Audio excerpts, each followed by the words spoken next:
Bonjour à tous. Je voudrais vous montrer un exemple très intéressant. C'est Pixie.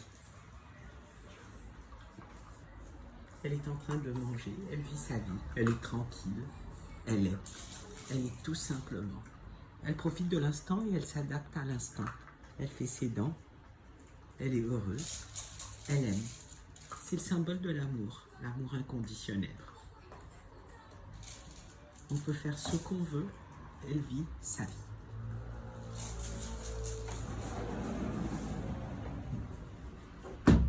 Je vous ai parlé de Pixie parce que c'est un exemple très intéressant. Dans des vidéos précédentes, j'ai parlé de la peur et de la colère. J'ai parlé aussi de choix que nous avons faits ensemble. Souvent, après la peur, s'exprime la colère. C'est un peu comme l'enfant qui est tombé et se met à pleurer. Il se met à pleurer parce qu'il a eu peur, il sent une certaine forme d'injustice, il ne comprend pas très bien, mais il n'est pas en train de pleurer à cause de la chute.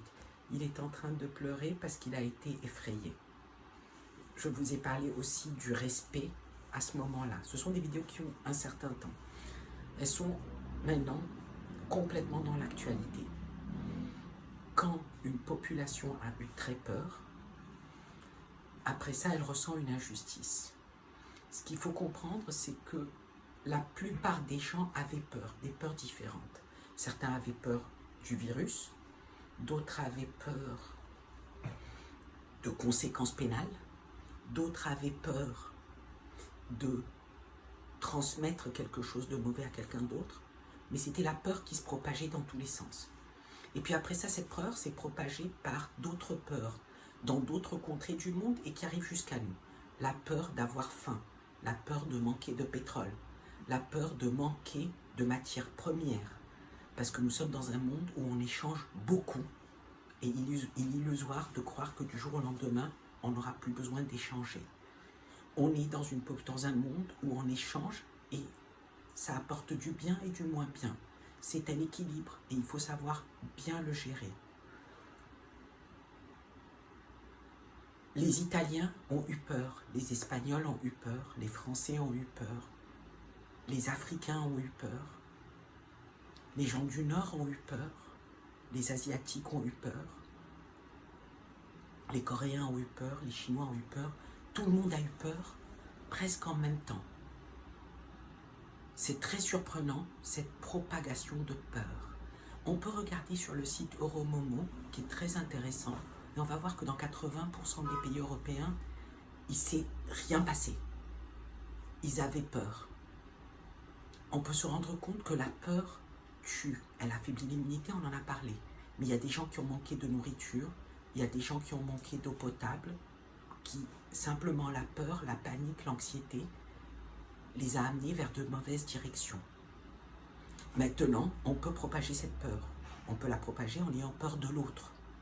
On peut poursuivre ce chemin, excusez-moi, j'ai rarement des mots durs, mais ce chemin idiot. On peut avoir peur d'une économie qui s'effondre.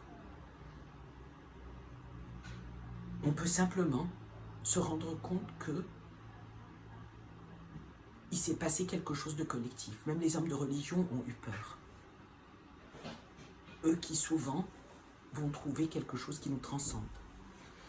Donc, dans ce chemin collectif, tout le monde a fini par avoir peur de quelque chose.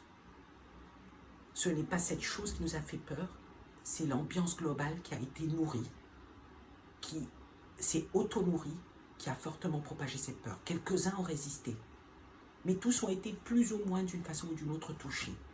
Certains comme moi ont eu peur de la peur, mais on finissait par être touchés, d'une façon ou d'une autre.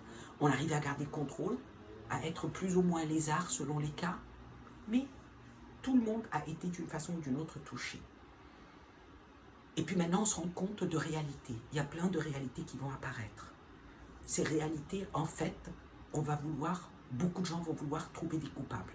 Mais la réalité, c'est que les gens avaient peur et leurs idées n'étaient pas claires. Peut-être peut-on reprocher à certains d'avoir prétendu savoir ce qu'il fallait faire, alors que personne ne sait vraiment ce qu'il faut faire. J'avais dit un homme, une voix. Un ami m'a fait remarquer que un homme, une voix, c'est VOIE aussi. Et que la liberté individuelle fait partie de la démocratie. Et que pour que cette liberté fonctionne, il y a le respect. Nous sommes tous des êtres humains, je l'ai dit aussi. Donc, nous sommes des êtres humains, le respect est nécessaire et la compréhension que l'autre a subi la même chose que nous est nécessaire à un moment ou à un autre et d'une façon ou d'une autre. Il y a deux voies possibles. Se dire, ok, je suis un peu en colère parce que je n'ai pas été aussi bon que je ne pouvais l'être. Et c'est l'occasion d'être meilleur. Et c'est l'occasion maintenant de réfléchir un instant pour que nous ayons des projets communs pour construire des choses plus belles. Ces projets peuvent être très pragmatiques. Peut-être imaginer des moyens de transport qui soient plus confortables, plus agréables, plus aérés.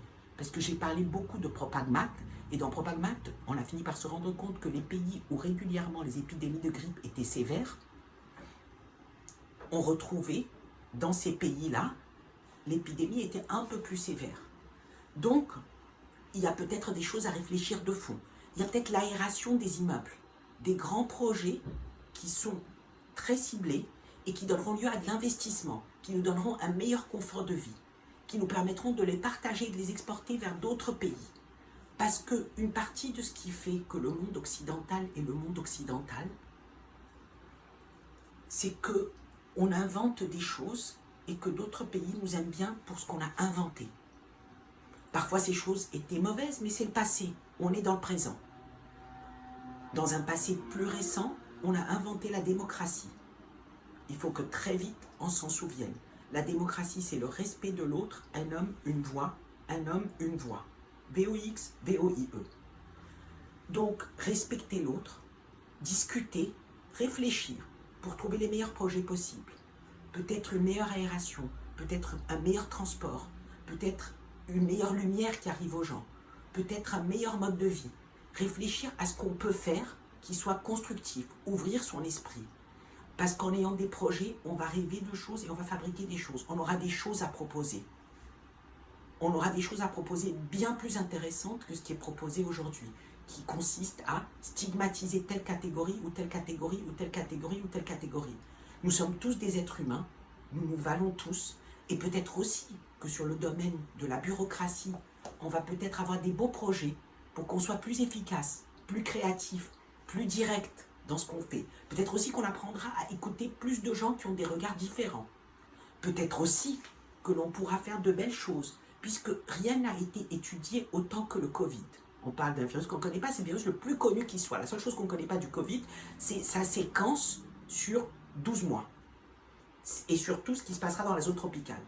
Mais alors, on a la visibilité sur une saison, sur une hémisphère, et on a étudié ça plus que plein d'autres choses. Peut-être que ça sera l'occasion de nous mobiliser aussi fort et aussi bien pour régler des problèmes de la malaria, des pesticides, parce qu'il y a plein d'autres causes qui causent des pertes de gens. Donc, apprenons de cette leçon pour nous dire qu'on a été capable de se mobiliser, d'apprendre beaucoup de choses, pour savoir comment mieux gérer, comment mieux appréhender ces situations, pour qu'un homme, une voix à l'échelle mondiale. Alors, propageons des projets, des idées, parce que votre vie, vous n'en avez qu'une, et elle est composée d'instants présents. Donc, profitez de cet instant présent pour profiter de l'été, prendre du soleil, être heureux, mener des projets qui vous permettent de vous développer, de développer les autres, parce que c'est ça qui vaut la peine. C'est vous qui valez la peine, c'est votre entourage qui vaut la peine, c'est votre amour qui vaut la peine, c'est l'espoir qui vaut la peine. Alors, essayons de passer de la peur, l'écarter, parce qu'elle a joué un rôle et il doit être toujours court. La colère, l'écarter parce qu'elle joue un rôle et elle est courte. Oui, on n'a pas aussi bien géré qu'on aurait pu, et c'est comme ça.